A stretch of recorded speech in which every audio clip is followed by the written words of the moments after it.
Hello students, I welcome you all to the Rajangla education. और आज की जो हमारी वन शॉट रिवीजन क्लास होने वाली है उसमें हम रिवाइज करेंगे हमारा ऑर्गेनिक केमिस्ट्री के लिए छोटा सा जो एक चैप्टर है, purification of organic compounds. Basically इस चैप्टर में हमें क्या करना है, जो हमारे ऑर्गेनिक कंपाउंड्स हैं उनको हम कैसे प्योरीफाई कर सकते हैं, उसके लिए डिफरेंट डिफरेंट मैथड्स कुछ गिवन है और हमें उन सभी मैथड्स को अंडरस्टैंड करना है। ठीक है, सो यहाँ पर ना हमें एक एक करके सारे मैथड्स को स्टार्ट करते हैं। बिल्कुल छोटा सा चैप्टर है, कोई बहुत बड़ा या लेंदी सा चैप्टर नहीं है, कुछ थोड़े ही टाइम में हम इसको कंप्लीट रिवाइज कर लेंगे। ठीक है, तो यहाँ पे कुछ कॉमन टेक्निक्स गिवन है which are used for the purification of organic compounds. तो सबसे पहली बात तो ये कि हमने ना ऑर्गेनिक कंपाउंड लिया कोई भी, हमने उसकी क्या करनी है, प्योरिफिकेशन करनी है। तो यहाँ पे हमारे पास सबसे पहला काम क्या है कि जब हम उसकी प्योरिफिकेशन कर लेंगे तो हमारे पास जो है पूरा मेथड हम लगाएंगे और हमें एक प्योर कंपाउंड मिल जाएगा। ठीक है, तो वो जो एक प्योर कंपाउंड हमें मिलेगा ना, उसका हमें यहाँ पे क्या समझना है, कैसे पता चलेगा कि मैम ये जो कंपाउंड हमने ये पूरा मेथड अप्लाई किया उसके बाद मुझे ये प्योर कंपाउंड मिला है। तो यहाँ पे हम क्या है कर सकते हैं कि जो हमें प्योर कंपाउंड्स पता है उनके मेल्टिंग पॉइंट क्या होता है, उनका बॉइलिंग पॉइंट क्या होता है, तो जो भी कंपाउंड हमने प्योरीफाई किया है ना उसका मेल्टिंग बॉइलिंग पॉइंट हम चेक कर सकते हैं। और अगर वो जो मेल्टिंग पॉइंट या बॉइलिंग पॉइंट हमारा सिमिलर आता है, जो कि हमें पता होता है किसी भी कंपाउंड का, तो उससे हम क्या कर सकते हैं, कंफर्म कर सकते हैं कि जिस ऑर्गेनिक कंपाउंड को हमने प्योरीफाई किया है ना वो अब हमें प्योरीफाइड फॉर्म में कंप्लीटली मिल चुका है। ठीक है, तो यहाँ पे ना क्या है, हमें डिफरेंट डिफरेंट टेक्निक्स गिवन है, डिफरेंट डिफरेंट मेथड्स गिवन है, जिनकी हेल्प से हम क्या कर सकते हैं, ये हमारे जो भी ऑर्गेनिक कंपाउंड हमें गिवन होंगे उसको हम प्योरीफाई कर सकते हैं। राइट, तो सबसे पहला मेथड है बच्चों कौन सा, सब्लिमेशन। उसके बाद है क्रिस्टलाइजेशन, उसके बाद क्या है, फ्रैक्शनल डिस्टिलेशन और डिफरेंशियल एक्सट्रैक्शन, और लास्ट में हमारा आता है क्या, क्रोमेटोग्राफी। ठीक है, तो ये सारे मेथड्स हैं, इन सभी मेथड्स को अप्लाई करके हम ऑर्गेनिक कंपाउंड को क्या कर सकते हैं, प्योरीफाई कर सकते हैं। बट मैम इतने सारे मेथड्स क्यों हैं, हमारे पास कुछ एक मेथड को भी तो यूज कर सकते हैं, बट हाँ हमें अलग अलग मेथड्स यूज करने होते हैं कि जो भी हमारा कंपाउंड हमें मिला है, इम्प्योर कंपाउंड जो हमारे पास है, उसमें से इनमें से जो भी मेथड सबसे सूटेबल रहेगा उसके लिए, उस कंपाउंड के लिए, उस स्पेसिफिक कंपाउंड के लिए, इनमें से हम वो वाला मेथड उसके ऊपर अप्लाई कर सकते हैं टू प्योरीफाई दैट कंपाउंड। ठीक है, तो बेसिकली हमें ये डिफरेंट डिफरेंट जो मेथड्स हैं, हमारे पास 5 मेथड्स हैं, इनको हमें थोड़ा सा समझना है कि किस वे में हम इन मेथड्स का यूज करके अपने इम्प्योर कंपाउंड को प्योर कंपाउंड में कन्वर्ट कर सकते हैं। ठीक है, तो यहां पर हम यहां देखते हैं क्या, ये जो हमारे सारे टेक्निक्स हैं इनका मेन जो पर्पस है ना वो हमारे पास यही है कि जो हमारा इम्प्योर कंपाउंड है, इम्प्योर ऑर्गेनिक कंपाउंड, बेसिकली मैं यहाँ पे कहूँ तो ये कह सकती हूँ, है ना, इम्प्योर ऑर्गेनिक कंपाउंड को हमें किस में कन्वर्ट करना है, प्योर ऑर्गेनिक कंपाउंड में, मतलब उसके अंदर से हमें इम्प्योरिटीज को हटा देना है। इन मेथड्स को यूज करके हम ये कर सकते हैं। तो ये जो है ना बेसिकली ये हमारा एम रहने वाला है बिफोर जो हम इन सब मेथड को स्टडी करें ना, तो उससे पहले हमें ये पता होना चाहिए कि हमारा मेन एम क्या है ये सब पढ़ने का। राइट, चलो अब हम उसके बाद स्टार्ट करते हैं फर्स्ट मेथड से, विच इज कॉल्ड सब्लिमेशन। अब सब्लिमेशन के बारे में ना हम सबने सुना हुआ है, क्या सुना है हमने कि सब्लिमेशन का मतलब होता है जो हमारा सॉलिड सब्सटेंस है वो डायरेक्टली किस में चेंज हो जाए, वेपर्स में चेंज हो जाए। ठीक है, सब्लिमेशन का मतलब क्या है, ऐसी कोई सब्सटेंस जो हमारी क्या है, सॉलिड से सीधा किस में कन्वर्ट हो जाए, गैसियस स्टेट में चली जाए और वो बीच में लिक्विड ना बने, है ना भाई। ये तो बहुत कॉमन सी बात है कि किसी भी सब्सटेंस जो कि सॉलिड फॉर्म में है वो पहले लिक्विड बनती है, लिक्विड से फिर गैस, ऐसे तो 1000 एग्जाम्पल हैं। बट ये जो प्रॉपर्टी होती है सॉलिड का direct conversion into the gases, इस प्रोसेस को हम क्या बोलते हैं, सब्लिमेशन प्रोसेस बोलते हैं। राइट, अब यहाँ पे सब्लिमेशन वाली जो प्रॉपर्टी जिन कंपाउंड्स में हमें देखने को मिलती है उन कंपाउंड्स का प्योरिफिकेशन हम सब्लिमेशन मेथड से कर सकते हैं। क्लियर है सबको? तो जहां पर हमें जिन कंपाउंड्स में हमें ये प्रॉपर्टी देखने को मिलती है, जो कंपाउंड्स हमारे क्या होते हैं नेचर में, जो कंपाउंड्स हमारे क्या होते हैं नेचर में, सब्लाइम नेचर के होते हैं, ठीक है, वहां पर मैं ये सब्लिमेशन मेथड जो है ना वो अप्लाई कर सकती हूँ टू प्योरीफाई देम। ठीक है, तो जो हमारा कंपाउंड है उसका नेचर कैसा होना चाहिए, सब्लाइम नेचर होना चाहिए, तो ही मैं सब्लिमेशन मेथड को अप्लाई करके उसको प्योरीफाई कर पाऊंगी। तो यहाँ पे मैं क्या देखती हूँ कि अगर मैं यहाँ पे एग्जांपल लेती हूँ जो कि हमने बेसिक जो हमारी छोटी क्लासेस है 9th 10th वहां से हम लोग पढ़ते हुए आ रहे हैं कि अगर मैं एग्जाम्पल लेती हूँ नेप्थलीन का, मोस्ट कॉमन एग्जाम्पल है नेप्थलीन को अगर मैं लेती हूँ तो मैं क्या देखती हूँ, या फिर इसको मैं बोल सकती हूँ हमने कॉमन यूज में देखा भी है, कैम्फर कपूर जो होता है, तो इसमें ये प्रॉपर्टी होती है, क्या होती है प्रॉपर्टी, ये डायरेक्टली जो कपूर की गोलियां होती है ना, नेप्थलीन बॉल्स जो होती हैं, उसमें ये जो है सॉलिड फॉर्म में हम लेकर आते हैं, उनको कपड़ों वगैरह में डाल के रख देते हैं और वो डायरेक्टली हमें गैस की फॉर्म में मिल जाते हैं, वो गैस में कन्वर्ट हो जाते हैं बिफोर कन्वर्टिंग इनटू लिक्विड। ठीक है, तो जो नेप्थलीन है या कैम्फर है जिसको हम बोल सकते हैं कॉमन लैंग्वेज में, तो इसकी क्या प्रॉपर्टी होती है, इसकी ये प्रॉपर्टी होती है कि सॉलिड से सीधा गैस में चला जाता है। ठीक है, अब हम इसको इस सब्लिमेशन मेथड से क्या कर सकते हैं, प्योरीफाई कर सकते हैं। ठीक है, कैसे प्योरीफाई करेंगे, सिंपल सी तरीका रहेगा हमारा। यहाँ पे हमने क्या किया है, यहाँ पे हम क्या करेंगे, जो भी हमारा वॉच ग्लास वगैरह है जिस पे भी हमने क्या किया, यहाँ पे नेप्थलीन जो पाउडर्ड फॉर्म है उसको हमने रख दिया। ठीक है, यहाँ पे हमने क्या रख दिया, अपना जो भी नेप्थलीन हो या फिर जो भी हमारा इम्प्योर कंपाउंड हो उसको हमें यूज कर लेना है। तो यहाँ पे मैंने क्या रख दिया, इम्प्योर ऑर्गेनिक कंपाउंड मैंने यहाँ पे रख दिया। ठीक है, इम्प्योर ऑर्गेनिक कंपाउंड को मैंने यहाँ पे रख दिया। अब दूसरा मैं क्या कर सकती हूँ बच्चों कि इसको ना मैं किस में रख सकती हूँ, वाटर के अंदर रख सकती हूँ, पानी के अंदर भी रख सकती हूँ। ठीक है, और फिर यहाँ से मैं क्या कर सकती हूँ, इसको नीचे से हीट करना स्टार्ट कर दूंगी। ठीक है, यहाँ से मैं क्या करूंगी, इसको हीट करना स्टार्ट कर दूंगी और पानी के थ्रू मैं इस जो हमारा ऑर्गेनिक कंपाउंड है उसको मैं हीट कर रही हूँ थ्रू वाटर। डायरेक्ट हीटिंग नहीं कर रही हूँ, क्यों नहीं कर रही हूँ डायरेक्ट हीटिंग, ताकि जो मेरा ऑर्गेनिक कंपाउंड है वो जल ना जाए।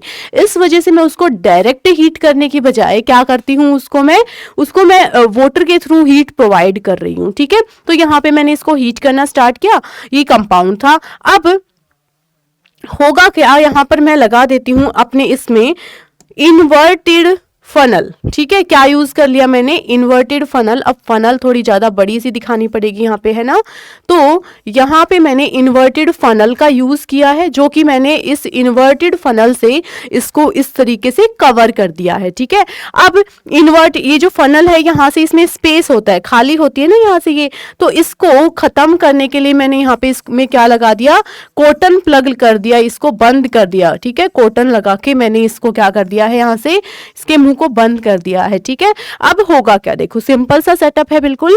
हमने यहाँ पे पानी लिया, पानी के थ्रू हम इसको गर्म कर रहे हैं, जो हमारा ऑर्गेनिक कंपाउंड है जिसमें इम्प्योरिटी प्रेजेंट थी।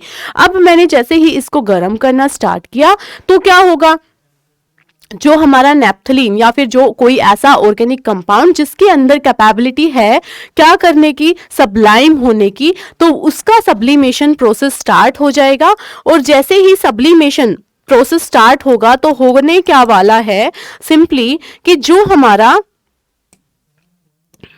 हमारा नेप्थलीन है या फिर जो हमारा कंपाउंड है उसके वेपर बनना स्टार्ट हो जाएंगे और उसके वेपर फिर यहाँ पर इकट्ठा होना स्टार्ट हो जाएंगे। ठीक है, तो उसके सारे के सारे जो वेपर्स हैं वो यहाँ पे इकट्ठे हो जाएंगे और जो हमारी इम्प्योरिटी है वो यहाँ पे रह जाएगी। ठीक है, तो इम्प्योरिटी जो है वो हमारी उसी में जो वॉच ग्लास या फिर जो हमने लिया हुआ है जिसमें हमने इम्प्योर सैंपल को रखा हुआ था उसमें से इम्प्योरिटी जो है ना वो तो वहीं पे रह जाएगी और जो हमारा ऑर्गेनिक ऑर्गेनिक कंपाउंड है जिसका कि क्या हो जाना है, वोलेटाइल नेचर है, तो उसके वेपर्स बन जाएंगे आराम से, और वेपर्स बन के वो यहाँ पर इकट्ठा होने लग जाएंगे, और फिर हम उन वेपर्स को क्या कर सकते हैं, सेपरेट आउट कर सकते हैं।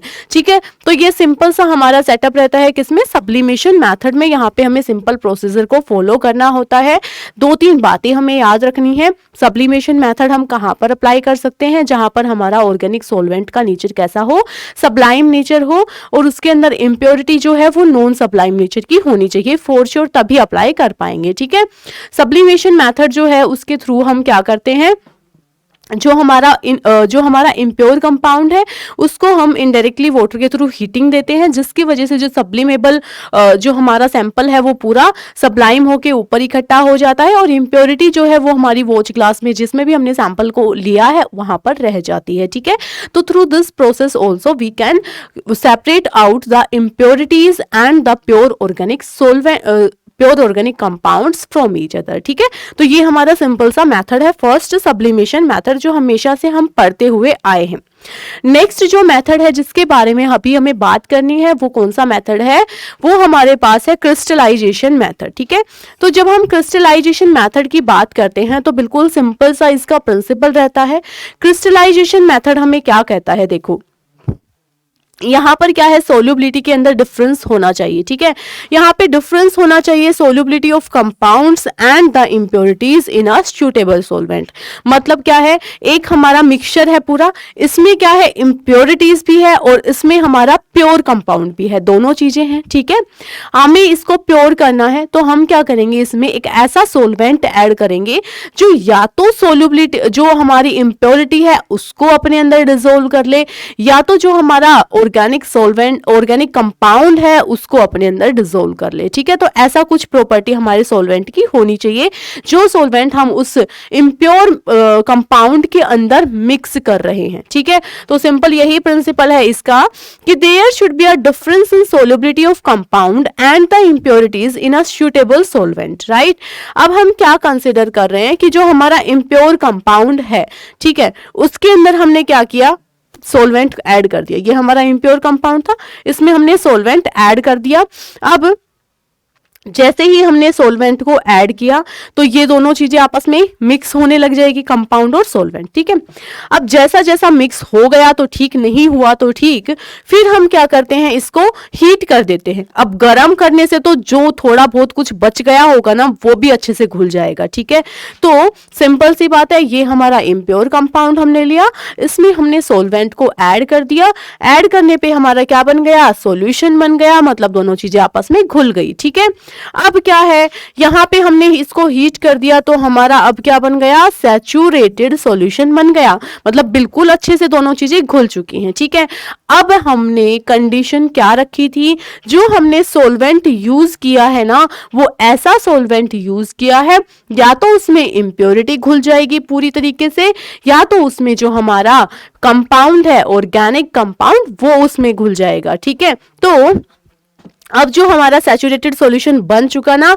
उसको हम क्या कर देंगे, उसको हम कर देंगे कूल, ठंडा कर देंगे। ठीक है, जैसे ही ठंडा करोगे तो जो प्योर कंपाउंड है, मान लिया प्योर कंपाउंड उसमें नहीं घुल रहा था, तो प्योर कंपाउंड जो है उसके क्रिस्टल्स ऊपर ऊपर आ जाएंगे, और जो इम्प्योरिटीज है सपोज वो उसमें क्या थी, सोल्यूबल थी सॉल्वेंट के अंदर, तो इम्प्योरिटीज जो है वो उसमें घुली की घुली रह जाएगी।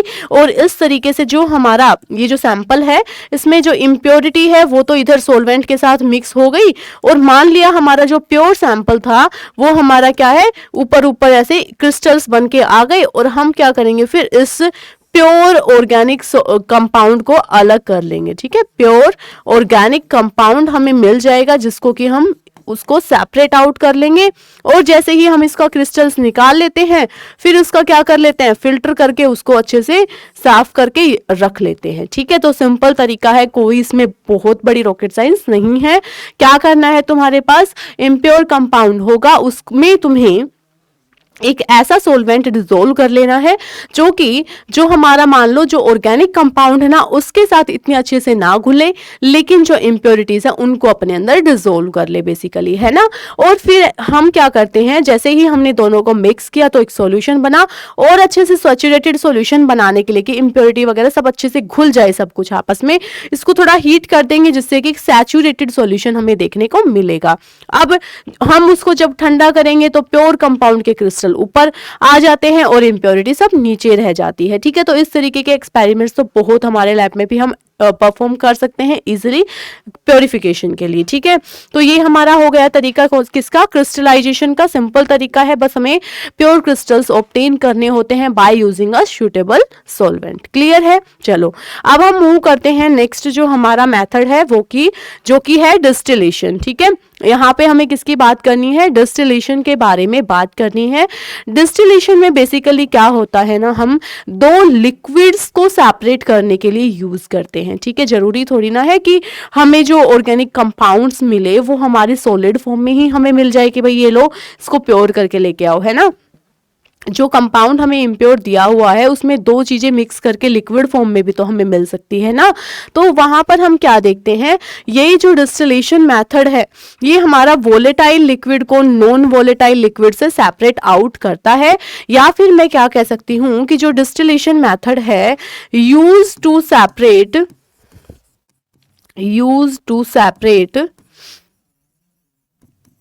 Liquids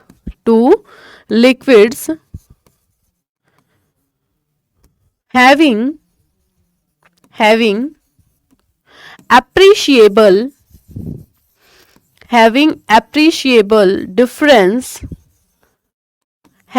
appreciable difference in their boiling point, ठीक है। मतलब मैं क्या कह रही हूं कि जो डिस्टिलेशन मेथड है वो मैं कहां पर यूज करती हूं, ऐसे दो लिक्विड्स को सेपरेट करने के लिए जिन दो लिक्विड्स के बॉइलिंग पॉइंट का डिफरेंस अच्छा खासा है। मतलब उनके बीच का बॉइलिंग पॉइंट का जो डिफरेंस है ना दोनों लिक्विड्स का, वो अच्छा गैप होना चाहिए दोनों के बीच में। तो मैं वहां पे उन दोनों लिक्विड्स को सेपरेट करने के लिए डिस्टिलेशन मेथड का यूज कर सकती हूँ, ठीक है। एग्जाम्पल के लिए यहाँ पे क्या है हमारे पास, क्लोरोफॉर्म एंड एनिलीन, ठीक है। जो क्लोरोफॉर्म है और एनिलीन है ये दो कंपाउंड्स हमें दिखाई दे रहे हैं। इसमें से जो क्लोरोफॉर्म है उसका बॉइलिंग पॉइंट है 334 केल्विन, जबकि जो एनिलीन है उसका बॉइलिंग पॉइंट है 457 केल्विन।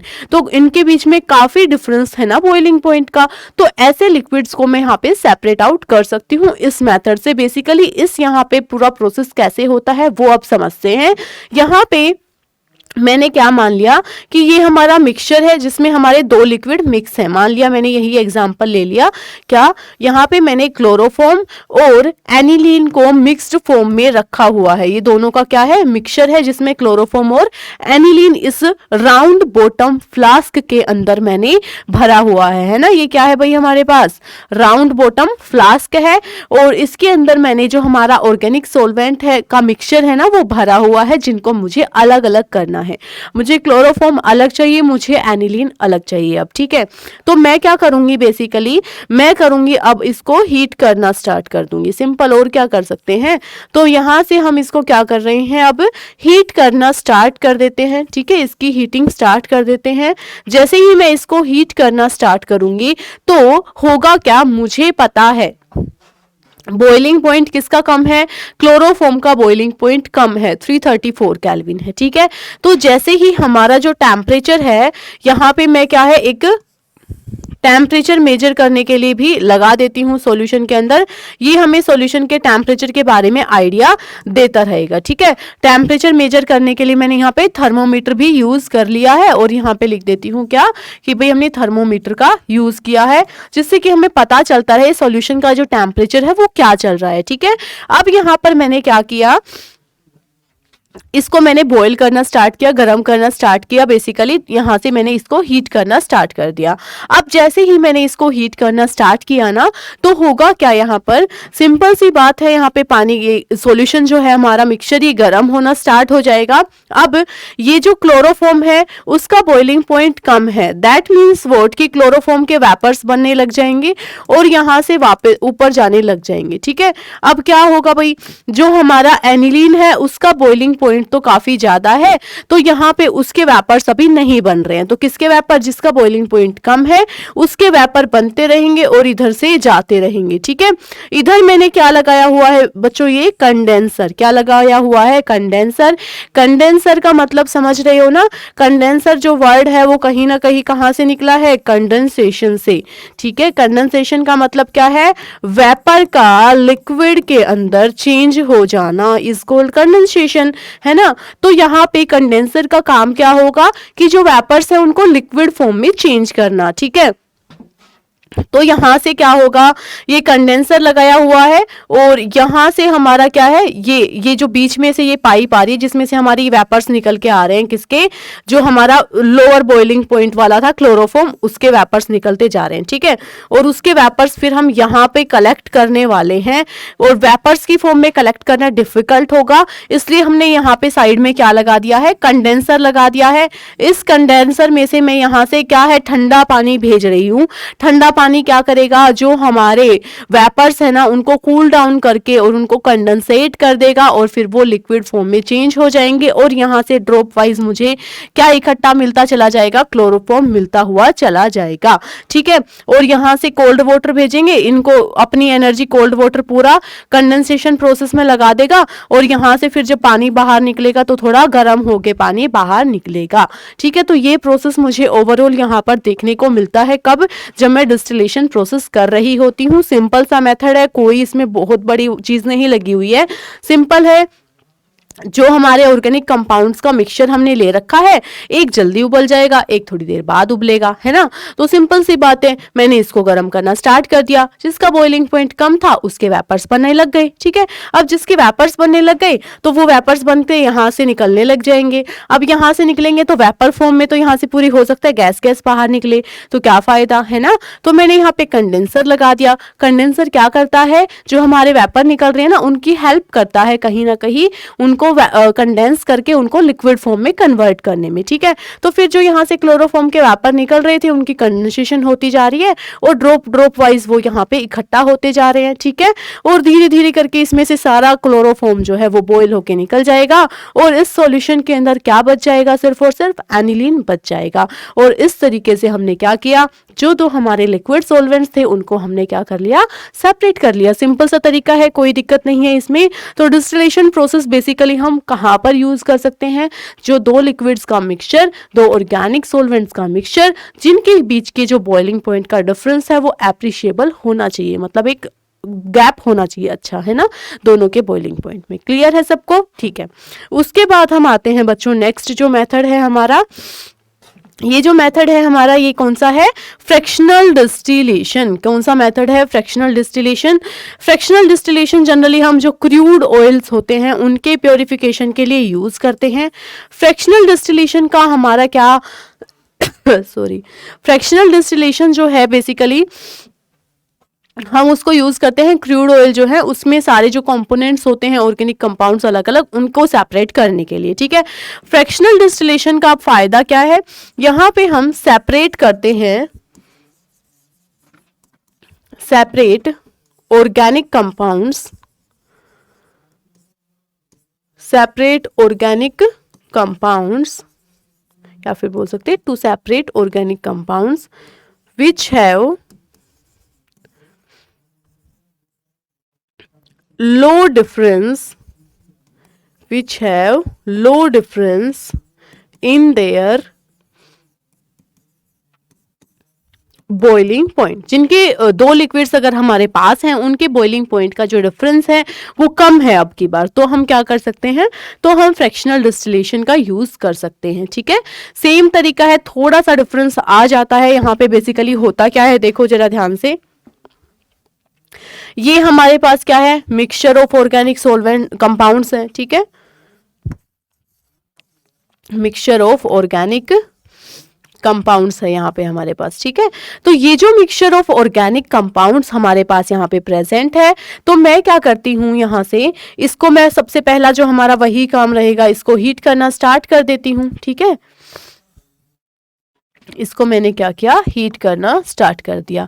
अब होगा क्या बेसिकली, अब होगा ये, अगर मैं इसको गर्म करना स्टार्ट कर देती हूँ, अब दोनों के लिक्विड के बीच में क्या है, बॉइलिंग पॉइंट का डिफरेंस ज़्यादा नहीं है। मतलब एक के जब वेपर बनने लगेंगे, एक का बॉइलिंग पॉइंट अप्रोच करने लगेगा, तो साथ साथ दूसरे वाले जो कंपाउंड है ना, उसके भी वेपर बनने लग जाएंगे, क्योंकि उसका बॉइलिंग पॉइंट भी तो आने वाला है ना। तो इस वजह से अब मैं इनको कैसे सेपरेट करूँ, ये समझ में नहीं आ रही थी बात। तो मैंने फिर यहाँ पे क्या किया, मैंने यहाँ पे यूज कर लिया किसका, फ्रैक्शनेटिंग कॉलम का। किसका यूज किया बच्चों, मैंने यहाँ पे फ्रैक्शनेटिंग कॉलम का। देखते हैं क्या है यहाँ पे ना, मैं क्या करती हूँ, इस तरीके से बीड्स लगा देती हूँ, बहुत सारे से पत्थर पत्थर से होते हैं ना, तो इस तरीके के बीड्स हमने यहाँ पे क्या किए हैं, यूज किए हैं, ठीक है। और इसी से जो ये हमारा पूरा कॉलम बन गया, ठीक है। इसी को ही मैं क्या बोल रही हूं, फ्रैक्शनेटिंग कॉलम, ठीक है। तो मैंने यहाँ पे बेसिकली ये फ्रैक्शनेटिंग कॉलम का यूज किया है। अब यहाँ पर ऐसा करने से होता क्या है, होता ये है कि जब एक कंपाउंड के यहाँ से जो हमारे ऑर्गेनिक कंपाउंड्स प्रेजेंट है, इनमें से एक कंपाउंड जिसका लोअर बॉइलिंग पॉइंट था, उसके वेपर बनना स्टार्ट हुए, ठीक है। उसके वेपर बनना स्टार्ट हुए, कहीं ना कहीं उसका बॉइलिंग पॉइंट अप्रोच कर रहा है, तो उसके पार्टिकल्स की काइनेटिक एनर्जी काफी ज्यादा होगी एज कंपेयर टू दूसरे वाले, है ना। अब होगा क्या कि दूसरा वाला जो कंपाउंड है उसका भी तो बॉइलिंग पॉइंट अप्रोच कर रहा है, तो उसके भी वेपर्स बनने लग गए, ठीक है। बट जब काइनेटिक एनर्जी की बात आएगी, एनर्जी किसके ऊपर डिपेंड, भाई उनकी एनर्जी जो है वो क्या रहेगी, कहीं ना कहीं थोड़ी कम रहेगी एज कंपेयर टू, जितना ज्यादा बॉइलिंग पॉइंट उतनी ही ज्यादा क्या भाई, पहली बात तो ये बॉइलिंग पॉइंट का क्या मतलब है, जब बहुत ज्यादा वेपर प्रेशर इतना बढ़ जाए कि बाहर के एटमॉस्फेरिक प्रेशर के बराबर हो जाए, ठीक है। अब प्रेशर कब बढ़ेगा, जैसे जैसे बॉइलिंग पॉइंट पास आ रहा है, मतलब प्रेशर बढ़ता जा रहा है, ठीक है। प्रेशर कैसे बढ़ता जा रहा है, क्योंकि उनकी एनर्जी बढ़ती जा रही है पार्टिकल्स की, समझ रहे हो। तो यहाँ पे क्या होगा कि ये जो हमारे पार्टिकल्स है ना, दूसरे वाले जिसका लोअर बॉइलिंग पॉइंट है वो येलो कलर से रिप्रेजेंट कर रही हूँ, और जिसका हायर बॉइलिंग पॉइंट है उसके ब्लू कलर से मैंने रिप्रेजेंट कर दिया। अब येलो वाले जो है उनके जो हमारा जिसका बॉइलिंग पॉइंट क्या था, हाई था, तो उनके तो वेपर्स बन जाएंगे और उनकी काइनेटिक एनर्जी कहीं ना कहीं ज्यादा होगी, तो वो यहाँ से निकल जाएंगे, ठीक है। और जो ब्लू वाले हैं जिनकी काइनेटिक एनर्जी क्या थी, कम थी, ठीक है। ब्लू वाले कौन से थे, जिनकी एनर्जी कहीं ना कहीं थोड़ी कम थी, क्योंकि उनका बॉइलिंग पॉइंट अभी उतना भी पास नहीं है जितना कि जो लोअर बॉइलिंग वाले पॉइंट वाले पार्टिकल्स थे उनका था, ठीक है। तो यहाँ पे क्या होगा कि जो ब्लू वाले हैं हमारे, ये जाएंगे और ये जो हमारी ग्लास की बीड्स है ना, जैसे ही इनसे टकराते रहेंगे वो अपनी एनर्जी को लूज करते रहेंगे और वापस से क्या सॉल्यूशन में आते रहेंगे। जबकि जो येलो वाले हैं उनकी एनर्जी, काइनेटिक एनर्जी कहीं ना कहीं ज्यादा है एज कंपेयर टू जो ब्लू वाले पार्टिकल्स हैं। तो इस वजह से क्या होगा, वो धीरे धीरे धीरे धीरे करके कहीं ना कहीं यहाँ से क्रॉस कर ही जाएंगे और पहुंच ही जाएंगे अपनी डेस्टिनेशन पर। और फिर आगे का तो पूरा सेम ही है, यहाँ पे हमने क्या कंडेंसर लगाया हुआ है जो कि कंडेंसेशन में हेल्प करेगा। बस डिफरेंस कहाँ पे आता है, जो हमारा फ्रैक्शनल डिस्टिलेशन होता है ना, उसमें हम क्या यूज कर लेते हैं, उसमें हम यूज करते हैं फ्रैक्शनेटिंग कॉलम का, जो कि कहीं ना कहीं जो हमारा दो कंपाउंड का मिक्सचर होता है ना, तो जिसका बॉइलिंग पॉइंट ज्यादा होता है उसके पार्टिकल्स को कहीं ना कहीं रोक के नीचे ही रखने का काम करती है कौन, फ्रैक्शनेटिंग कॉलम। इस वजह से हम ये फ्रैक्शनेटिंग कॉलम यूज करके जो दो लिक्विड्स हैं जिनके बीच का बॉइलिंग पॉइंट का डिफरेंस भी बहुत कम है, उनको भी हम अलग कर सकते हैं, ठीक है। तो अगर हमारे दो ऑर्गेनिक सॉल्वेंट्स का मिक्सचर है, दोनों सॉल्वेंट को हमने मिक्स करके सॉल्यूशन बनाया हुआ है, और यहाँ पे हमने क्या किया, उनको दोनों को अलग करना है और उन दोनों के बॉइलिंग पॉइंट में डिफरेंस अच्छा खासा है, तो फिर हम उसको नॉर्मल डिस्टिलेशन से भी डिफरेंस अलग कर सकते हैं, सेपरेट कर सकते हैं। बट अगर उनके बीच का बॉइलिंग पॉइंट डिफरेंस बहुत कम है, तो फिर हमें यूज करना पड़ेगा फ्रैक्शनेटिंग कॉलम का, जिसको कि हम क्या बोलते हैं, फिर वो फ्रैक्शनल डिस्टिलेशन डिस्टिलेशन हो जाता है। क्लियर है सबको? ओके राइट, देन हम मूव करते हैं नेक्स्ट जो हमारा टॉपिक है उस पर, रिड्यूस्ड प्रेशर डिस्टिलेशन। अच्छा, यहाँ पर एक पॉइंट रह गया, क्या?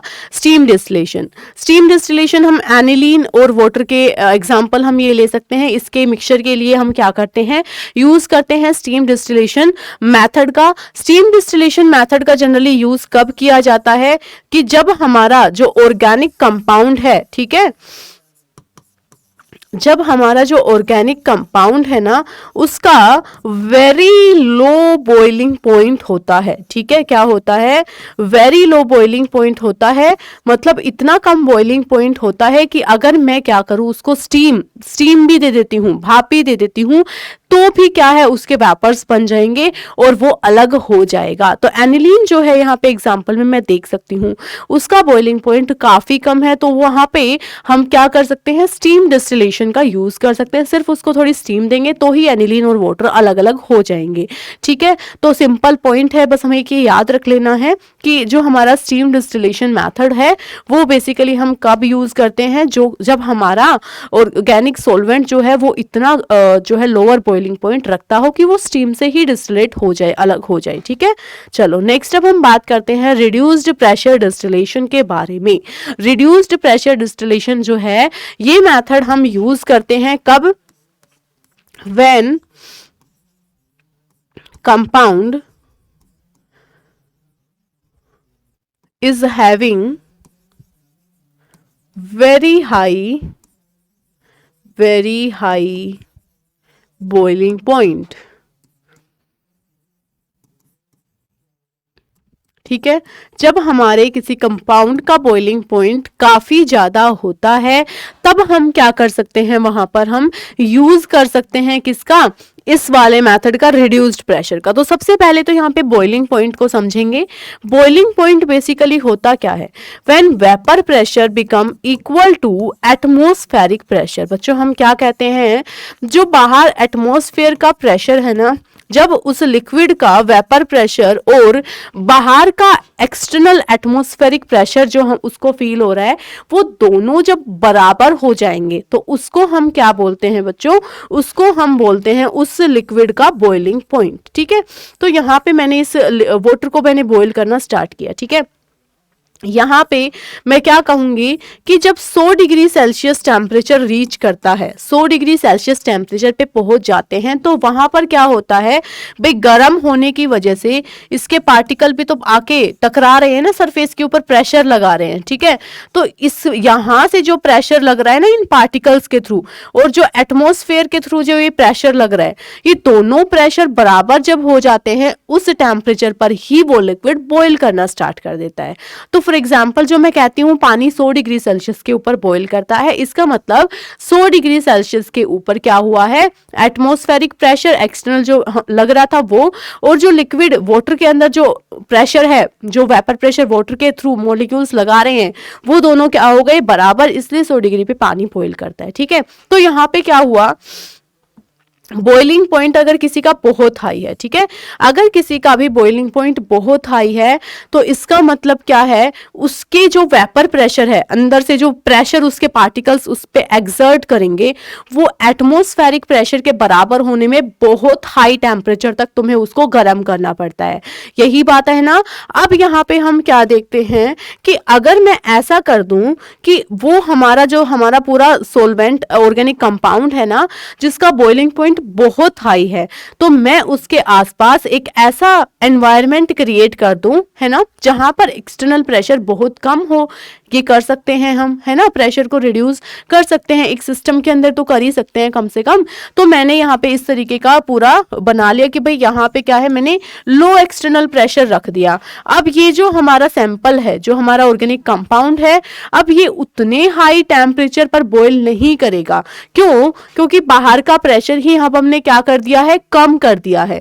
अब बाहर का प्रेशर ही अगर मैंने कम कर दिया तो मतलब क्या है, इसके जो वेपर्स हैं, जो मान लो पहले 200 400 600 केल्विन कितने पर भी बनते, वो अब क्या है थोड़े से कम टेम्परेचर पर ही उसका वेपर प्रेशर और बाहर का जो ये हमने लो एटमॉस्फेरिक प्रेशर रखा हुआ है ये दोनों बराबर हो जाएंगे। ठीक है, तो बेसिकली क्या होता है, जो हमारे यहाँ पे हमने क्या किया, रिड्यूस कर दिया प्रेशर को, है ना, यही तो हमने किया है।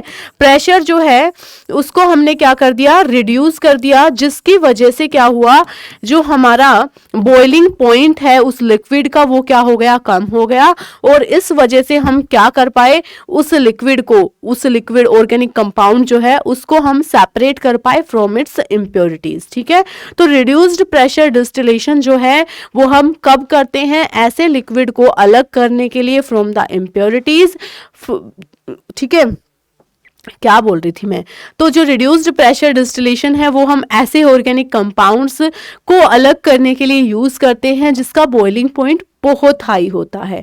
ठीक है, तो वहां पे हम एक ऐसा इन्वायरमेंट क्रिएट कर देते हैं जहां पर क्या है, प्रेशर ऑलरेडी कम होता है, जहां पे प्रेशर कम होने की वजह से वो जल्दी बॉयल हो जाता है लिक्विड से, लिक्विड जो है हमारा पूरा यहाँ पे ऑर्गेनिक सॉल्वेंट वाला, और यहाँ से फिर वो कंपाउंड हमारा इम्प्योरिटीज से सेपरेट हो जाता है। ठीक है, तो ये हमारा रिड्यूस्ड प्रेशर डिस्टिलेशन हो गया है। क्लियर।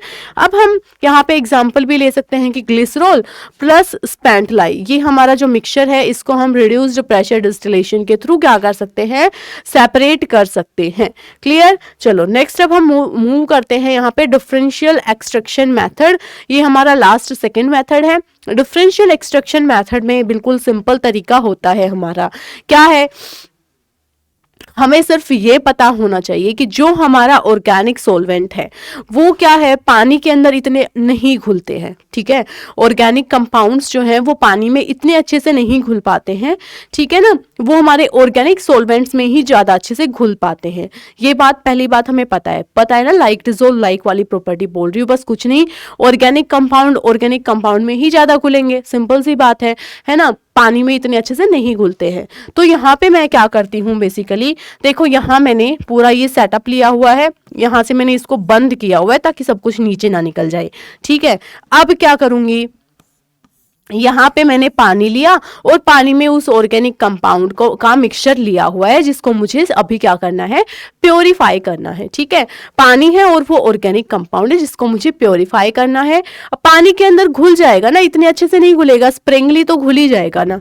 तो मैं यहाँ पे क्या कहती हूँ, H2O और ऑर्गेनिक कंपाउंड का मिक्सचर मैंने यहाँ तक लिया हुआ है, इस लेयर तक। ठीक है, और ये जो है हमारा ऑर्गेनिक कंपाउंड, तो ये ऑर्गेनिक कंपाउंड जो है वो स्प्रिंगली सोल्यूबल है। ठीक है, क्या कहूंगी, स्प्रिंगली सोल्यूबल है वाटर के अंदर। ठीक है, तो ये स्प्रिंगली सोल्यूबल होने की वजह से, और ऊपर मैंने क्या डाल दिया, एक सॉल्वेंट डाल दिया अलग से जो कि ऑर्गेनिक नेचर का सॉल्वेंट था, मतलब इसके अंदर जो हमारा ऑर्गेनिक कंपाउंड है वो अच्छे से घुल जाएगा। बट पहले मैंने इसको पानी के साथ मिक्स किया हुआ है और अब ऊपर इसके थोड़ा सा ऑर्गेनिक सॉल्वेंट की लेयर एक मैंने बना दी है। ठीक है, अब ये करने के बाद मैं इसको जोर जोर से शेक करूंगी, इसको उठा के पूरा जोर से मुझे शेक करना है, जिसकी वजह से ये सब कुछ आपस में अच्छे से घुल जाएगा, है ना। तो होगा क्या भाई, जो हमारा ये कंपाउंड था ना, ऑर्गेनिक कंपाउंड, ये पानी में घुलने के बजाय इसमें ज्यादा अच्छे से घुलता, क्योंकि ये जो सॉल्वेंट हमने लिया है ये इसका नेचर कैसा है, ऑर्गेनिक नेचर है। ठीक है, तो मैंने क्या किया यहाँ पे, अब मैं क्या ऑब्जर्व करूंगी कि जो ऑर्गेनिक कंपाउंड है वो मेरा सॉल्वेंट के साथ आ चुका है और पानी जो है वो नीचे रह गया है, और कहीं ना कहीं जो ऑर्गेनिक कंपाउंड के अंदर जो इम्प्योरिटीज थी वो इस पानी में ही छोड़ के आ गया है। ठीक है, तो ये क्या है, हमारा ऑर्गेनिक कंपाउंड और सॉल्वेंट, और नीचे नीचे क्या रह गया, ये पानी। अब मैं कर दूंगी इसको ओपन यहाँ से, है ना, और जैसे ही इसको ओपन करती हूँ तो ये पूरा पानी यहाँ से क्या हो जाएगा, निकल जाएगा। फिर जल्दी से इसको वापस से क्या कर दूंगी, बंद कर दूंगी, जिससे कि मेरा ये जो है काम की चीज ये नहीं निकल पाए, और अब मेरे पास सिर्फ क्या बचेगा, ऑर्गेनिक कंपाउंड और सॉल्वेंट का मिक्सचर यहाँ पे अंदर बचने वाला है। अब ये जो हमने ऑर्गेनिक नेचर का कोई सॉल्वेंट लिया, ये मैं क्या ले सकती सकती हूँ। ऑर्गेनिक नेचर का कोई भी सॉल्वेंट मैं यूज कर सकती हूँ, जैसे कि ईथर मैंने ले लिया है ना, तो ये मान लो मैंने यूज किया था। अब मेरे पास बचा क्या है, सिर्फ ऑर्गेनिक कंपाउंड और सॉल्वेंट बचा हुआ है। तो मैं क्या करूंगी यहाँ पे, अब इसको थोड़ी देर अगर मैं ओपन करके छोड़ भी देती हूँ ना, तो ईथर अपने आप उड़ जाएगा, जैसे कि अल्कोहल उड़ जाता है ना, पूरा स्पिरिट वगैरह जो होते हैं। तो यहाँ पे हम क्या कह रहे हैं कि ईथर का नेचर भी सेम होता है, वो भी पूरा क्या होता है, फटाफट से उसका बॉइलिंग पॉइंट काफी लो होता है, उड़ जाएगा पूरा। ठीक है, तो यहाँ से ऑर्गेनिक कंपाउंड हमारे पास प्योर फॉर्म में बच जाएगा, और जो सॉल्वेंट था वो यहाँ से अपने आप ही निकल जाएगा, और वाटर को मैंने इससे वैसे ही बाहर निकाल दिया है। ठीक है, तो सिंपल सी बात है, मुझे इस तरीके से भी मैं अपने ऑर्गेनिक कंपाउंड्स को क्या कर सकती हूँ, प्योरीफाई कर सकती हूँ। कुछ नहीं किया, सिंपल तरीका है, पानी के साथ मैंने ऑर्गेनिक कंपाउंड को पहले तो मिला दिया, पानी के साथ वो घुलना नहीं चाह रहा था, फिर भी हमने घोल दिया जितना थोड़ा बहुत घुला। ठीक है, फिर ऊपर हमने एक सॉल्वेंट की लेयर लगा दी है ना, ऊपर से सॉल्वेंट की लेयर डाली, एक थोड़ा सा सॉल्वेंट ऊपर से डाल दिया, फिर अच्छे से उसको शेक किया। शेक करने के बाद मैंने क्या देखा, पानी पानी पूरा नीचे रह गया, और जो ऑर्गेनिक सॉल्वेंट, देखो ध्यान से, यहाँ पे ये जो लेयर है ना, ये इतनी सी है बस, है ना, सॉल्वेंट जो हमने डाला है, यहाँ पे लेयर हमारी बड़ी हो चुकी है। ऐसा क्यों, क्योंकि अब इसके साथ कौन घुल चुका है, ऑर्गेनिक कंपाउंड भी घुल गया था, और नीचे हमारा पानी बच गया। पानी को हमने यहां से इसको ओपन करके बाहर निकाल दिया, और अब हमारे पास बच गया ऑर्गेनिक कंपाउंड, प्लस में हमारा जो सॉल्वेंट हमने यूज किया था वो बच गया। अब ऑर्गेनिक सॉल्वेंट हम सिंपल सा ऐसा यूज करेंगे ना जो आराम से अलग हो जाए उस ऑर्गेनिक कंपाउंड से। ठीक है, तो सॉल्वेंट हम ईथर वगैरह यूज कर सकते हैं, वो इजीली बाहर निकल जाता है, और हम यहां से क्या कर लेंगे, इसको सेपरेट आउट कर लेंगे। ठीक है, चलो नेक्स्ट है हमारे पास लास्ट मेथड, जो कि कौन सा है, क्रोमैटोग्राफी। ठीक है, किसके बारे में बात करनी है अभी हमें, क्रोमैटोग्राफी के बारे में। क्रोमैटोग्राफी के अंदर हमें एक छोटा सा ये टर्म दिख रहा होगा, क्रोमा। क्रोमा का मतलब होता है कलर। ठीक है, मतलब यहाँ पे कहीं ना कहीं हम कलर से रिलेटेड बात करेंगे, कलर से रिलेटेड हम कहीं ना कहीं सेपरेशन करेंगे डिफरेंट कंपाउंड्स का, कि ऑर्गेनिक कंपाउंड्स में क्या क्या इम्प्योरिटी वगैरह प्रेजेंट है। ठीक है, अब हम क्या देखते हैं, क्रोमैटोग्राफी अलग अलग टाइप की हो सकती है, एडजॉर्प्शन क्रोमैटोग्राफी हो सकती है। ठीक है, उसके अलावा पार्टीशन क्रोमैटोग्राफी हो सकती है, उसके अलावा हो सकती है थिन लेयर क्रोमैटोग्राफी। ठीक है, और उसके अलावा हम बात कर सकते हैं किसकी, कोलम क्रोमैटोग्राफी की। तो अलग अलग टाइप की ये क्रोमैटोग्राफी है। सिंपल सी बात है, दो टाइप की है मेनली, तो एडजॉर्प्शन और पार्टीशन क्रोमैटोग्राफी। एडजॉर्प्शन फर्दर हमारी दो टाइप की हो जाती है, एक तो कोलम क्रोमैटोग्राफी, और दूसरा कौन सा है, थिन लेयर क्रोमैटोग्राफी। तो अब हम सबसे पहले बात करते हैं किसके बारे में, एडजॉर्प्शन क्रोमैटोग्राफी के बारे में। एडजॉर्प्शन क्रोमैटोग्राफी में बेसिकली क्या है, हमारे पास ना ये क्या है, क्रोमैटोग्राफिक प्लेट है, जो ये मैंने स्क्वायर ये रेक्टेंगुलर शेप में रखी हुई है, ये क्या है, क्रोमैटोग्राफिक प्लेट है, जिसपे हमें डिफरेंट स्पॉट्स मिलते हैं। ऑर्गेनिक सॉल्वेंट के अंदर क्या क्या प्रेजेंट है उसके ऊपर डिपेंड करता है कितने क्या स्पॉट हमें मिलेंगे। ठीक है, तो यहाँ पर मैं क्या देखती हूँ, यहाँ पे मैंने वो मिक्सचर जो हमारा था, सैंपल हमने रख दिया, मान लिया उसमें हमने तीन चीज़ों को मिक्स किया हुआ है, उसमें हमारे तीन चीज़ें प्रेजेंट है, ए बी और सी, तीन चीज़ें उसमें प्रेजेंट है। जो हमने कंपाउंड यहाँ पे सैंपल के लिए यहाँ पे रखा है, एक डॉट हमने लगा दिया। ठीक है, अब यहाँ पे हमने क्या रखा है बच्चों, नीचे सोलवेंट रखा है। ये जो सोलवेंट है ये हमारा मोबाइल फेज है। ठीक है, मोबाइल फेज मतलब वो है मूव करता है, सोलवेंट है वो मूव करेगा। कैसे मूव करेगा, ये जो हमने इसके अंदर डिप की है ना क्रोमैटोग्राफिक प्लेट, इसमें यहाँ पे इस वाटर का एड्सॉर्प्शन होता जाएगा, और धीरे धीरे पानी ऊपर जाता जाएगा, पानी ऊपर चढ़ता चला जाएगा इस तरीके से। पानी नहीं मतलब यहाँ पे जो भी सोलवेंट हम यूज करेंगे वो।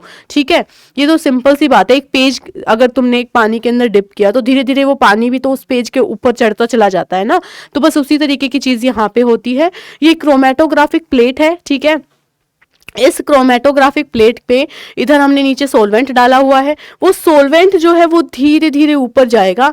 यहाँ पे हमने अपना सैंपल रखा हुआ है, सैंपल के अंदर जितने भी ऑर्गेनिक कंपाउंड्स प्रेजेंट है, इम्प्योरिटीज प्रेजेंट है, उन सबको अपने साथ वो लेके चला जाएगा, और जो उसके अंदर जितनी उसके साथ जाना चाहे उतने ऊपर तक जा सकता है, और जो नहीं जा पाएगा तो धीरे धीरे इसके स्पॉट्स बन जाएंगे कि भाई यहाँ पे एक चीज थी वो यहाँ तक ही पहुंच पाई, और भी कोई कंपाउंड था वो इसमें उसमें और ज़्यादा ऊपर तक पहुंच गया, कोई और कंपाउंड भी था वो यहाँ तक पहुंच गया। तो इस तरीके से हमें पूरी ऑब्जर्वेशन होती है, ठीक है। तो सिंपल सी चीज़ है, पहले तो ये देखो कि यहाँ पे जो हमारी क्रोमेटोग्राफिक प्लेट है इसके ऊपर पूरे के ऊपर हम एक लेयर लगा देते हैं, ठीक है। इस पूरी क्रोमेटोग्राफिक प्लेट के ऊपर हम किसकी लेयर लगाते हैं, सिलिका जेल की लेयर लगाते हैं, ठीक है। ये सिलिका जेल तो फिक्स है, ये मूव थोड़ी ना कर रहा है, इसके ऊपर पेस्ट लगा दिया हमने सिलिका जेल का। और जो हमारा सोलवेंट है वो हमारा मोबाइल फेज है, ये जो सोलवेंट यहाँ पे हम डालेंगे ना वो पूरा मूव करते हुए इसके ऊपर तक जाएगा, ठीक है। ये बात समझने की है। यहाँ पे हमें क्या है, सैंपल रखना होता है जिसको हमें ऑब्जर्व करना है, और ये हमारी क्रोमेटोग्राफिक प्लेट बोली जाती है जिस पर हम ये पूरी ऑब्जर्वेशन कर रहे हैं, बेसिकली क्रोमेटोग्राफिक स्टडी कर रहे हैं, ठीक है। अब यहाँ पे होगा क्या, मान लिया जो मिक्सचर मैंने यहाँ पे डाला है ना, इसमें 3 चीजें प्रेजेंट थी, एक ए प्रेजेंट था, एक बी प्रेजेंट था और एक इसमें सी प्रेजेंट था, ठीक है। तो अब मेरी ऑब्जर्वेशन क्या होगी, मेरी ऑब्जर्वेशन मान लिया मैंने कुछ इस तरीके की आती है,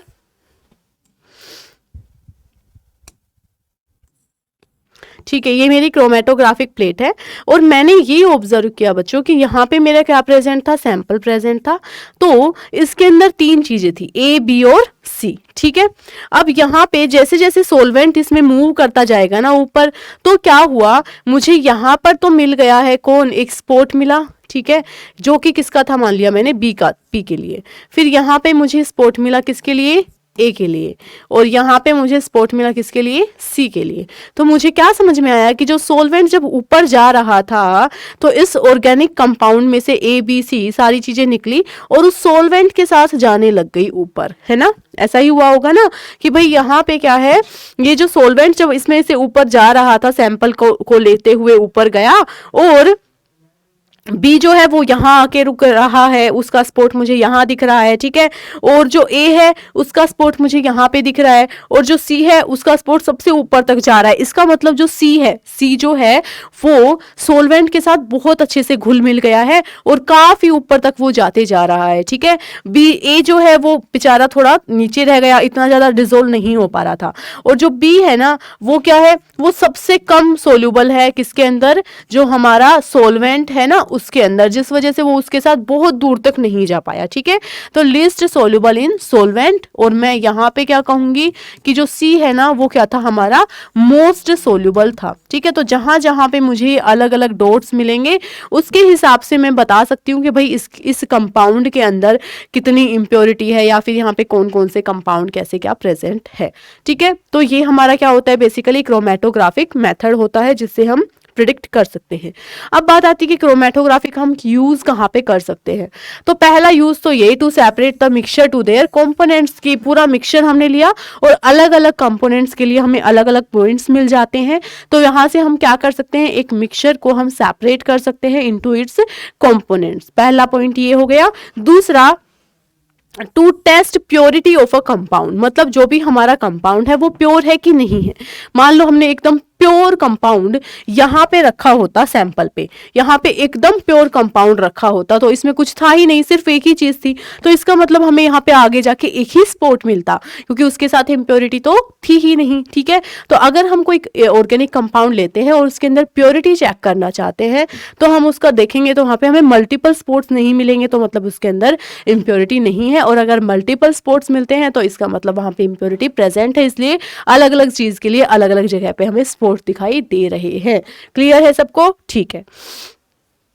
नेक्स्ट हम बात करते हैं अब किसकी, कॉलम क्रोमेटोग्राफी के बारे में। कॉलम क्रोमेटोग्राफी में बेसिकली हमारे पास बिल्कुल सिंपल तरीका होता है, इस तरीके से हम एक कॉलम का यूज करते हैं और यहाँ पर हम क्या देखते हैं कि ये जो हमारा मिक्सचर है, ठीक है, जो हमने रखा हुआ है यहाँ पे A plus B plus C, इसमें सब कुछ प्रेजेंट है। यहाँ पे हमारा सोलवेंट हमने एक यूज किया है, ठीक है। धीरे धीरे क्या होगा, जब ये सोलवेंट नीचे की तरफ मूव करता हुआ आएगा इस लिक्विड के अंदर, तो जब ये सोलवेंट यहाँ पर आएगा तो क्या करेगा, इसके अंदर मिक्सचर में A B C तीनों कंपोनेंट्स थे, जैसे सेम पीछे वाले में हो रहा था, सेम यहाँ पे लिक्विड सोलवेंट है, बस और कुछ नहीं। तो जो ए है वो यहीं पे रह गया, ठीक है, मतलब ए जो है वो ज़्यादा सोलवेंट में नहीं घुल पाया।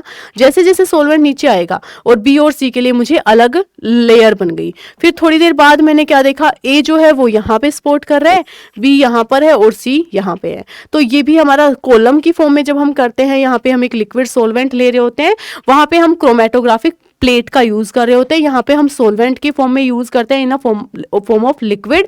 बस सिंपल सा ये डिफरेंस रहता है। और यहाँ पे हम इसको क्या बोलते हैं, कॉलम क्रोमेटोग्राफी बोल सकते हैं।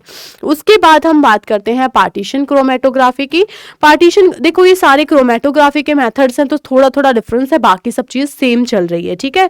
तो यहाँ पर हम क्या ऑब्जर्व कर सकते हैं पार्टीशन क्रोमेटोग्राफी के अंदर, कि यहाँ पे हमने अपना सैंपल लिया जिसको हमें ऑब्जर्व करना था, ठीक है, और यहाँ पे फिर हमने सॉल्वेंट वगैरह ले लिया जो भी हमें लेना था, और फिर क्या किया, हमने ऑब्जर्व करना स्टार्ट किया, ठीक है। ये क्या है, सॉल्वेंट फ्रंट, मतलब सॉल्वेंट जो है मान लिया हमने यहाँ तक खुद पहुँच पाया, जो सॉल्वेंट है वो हमारा इस पॉइंट तक पहुँच पाया है खुद, और मान लिया मैंने ये जो कंपाउंड है ये सॉल्वेंट के साथ यहाँ पर पहुँच गया और इसका स्पॉट मुझे यहाँ पे मिला, ठीक है। तो मैं RF वैल्यू को कैलकुलेट कर सकती हूँ कि जो हमारा ऑर्गेनिक कंपाउंड था ना, वहाँ ये जो हमारी लाइन होती है ये हमारा क्या है, पॉइंट है, कि यहाँ से हमने हमारा ये पॉइंट हमें मेजर करना स्टार्ट करना है। तो यहाँ से लेके और जो हमें स्पॉट मिला वहाँ तक के डिस्टेंस को मैं बोल रही हूँ क्या, x बोल रही हूँ। और यहाँ इस लाइन से लेके और पूरा जो सोलवेंट जहाँ तक मूव करते हुए पहुँच गया उस लाइन को मैं क्या बोल रही हूँ, सोलवेंट फ्रंट बोल रही हूँ, ठीक है। तो और टोटल डिस्टेंस को मैंने ये कितना मान लिया, y मान लिया। तो जो RF वैल्यू मैं यहाँ से कैलकुलेट कर लेती हूँ, RF वैल्यू क्या होती है, x अपॉन y, x और y का रेशियो। x क्या था, distance moved by the mixture component by base line, जो ये वाली लाइन मैं बोल रही हूँ जहां से हमारा पूरा सेटअप ये प्रोसेस स्टार्ट हुआ है, इसको मैं बेस लाइन बोल रही हूँ, ठीक है। तो बेसिकली मैं क्या कह सकती हूँ कि जो x है वो क्या है, जो हमारे मिक्सचर के कंपोनेंट ने जो डिस्टेंस ट्रेवल की उसको मैं क्या बोल रही हूँ, x बोल रही हूँ। और बाय सोलवेंट, जो हमारा सोलवेंट है उसने टोटल कितनी डिस्टेंस ट्रेवल की उसको मैं क्या बोल रही हूँ, y from the base line, ठीक है। तो ये हमारा जो रेशियो है वो क्या होता है, RF। अब यहाँ से मैं ऑब्जर्व कर सकती हूँ RF is inversely proportional to adsorption. देखो यहाँ पे मैं क्या देखती हूँ, सोलवेंट जो है ये y की वैल्यू जितनी ज्यादा होगी उतना ही RF की वैल्यू कम होगी, है ना। Y की वैल्यू जितनी ज्यादा, मतलब जितना सोलवेंट ऊपर तक पहुंच पाएगा उतनी ही हमारी RF की वैल्यू क्या हो जाएगी, कम हो जाएगी। मैं क्या कह सकती हूँ, जो Y है हमारा सोलवेंट है उसका एडजॉर्प्शन जितना कम होगा RF की वैल्यू उतनी ही ज्यादा होगी, या एडजॉर्प्शन जितना ज्यादा होगा सोलवेंट का RF की वैल्यू उतनी ही कम हो जाएगी। तो मैं कह सकती हूँ RF is inversely proportional to adsorption. और RF को डिफाइन कैसे करते हैं, x और y का रेशियो। क्लियर है सबको। तो ये हमारी पार्टीशन क्रोमेटोग्राफी हो गई बेसिकली, जहां पे हम प्रॉपर एनालिसिस कर सकते हैं किस तरीके से क्या चेंज हुआ है। लास्ट जो हमारा एक पॉइंट हमें याद रख लेना है क्या, पेपर क्रोमेटोग्राफी के बारे में। पेपर क्रोमेटोग्राफी भी सेम रहेगी एज इट इज, बिल्कुल सेम रहेगी। बस जो यहाँ पे हम ये क्रोमेटोग्राफिक प्लेट हम जो यूज करते हैं ना, वो जो क्रोमेटोग्राफिक प्लेट है उसमें हम स्टेशनरी फेज जो लेते हैं, मतलब यहाँ पे जो हम स्टेशनरी फेज लेते हैं, तो नॉर्मल क्रोमेटोग्राफी में तो ये जो स्टेशनरी फेज था ये क्या ले रहे थे, हम सिलिका जेल ले रहे थे, है ना, सिलिका जेल का पेस्ट वगैरह इसके ऊपर लगा रहे थे। लेकिन यहाँ पे हमें क्या है, सिलिका जेल लगाने की बजाय हम यहाँ पर क्या करते हैं,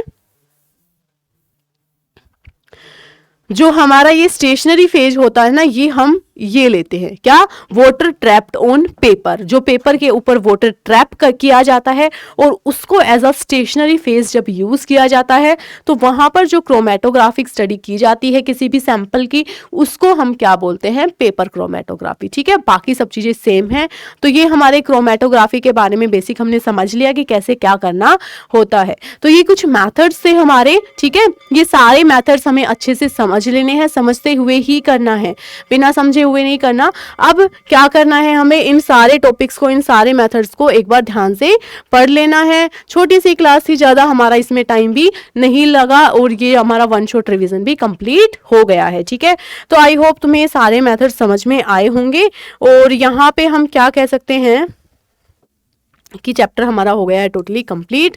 सो मिलते हैं अब हम इसके बाद जो भी हमारी नेक्स्ट वन शॉट क्लास होने वाली है उसमें। टिल देन आपको क्या करना है, रिवाइज करना है जो भी हमने पढ़ा है आज की क्लास में वो, और बाकी जितने भी चैप्टर्स हो चुके हैं ना उनका भी अच्छे से रिविजन करना है। ठीक है, तो मिलते हैं नेक्स्ट क्लास में। Till then goodbye, take care.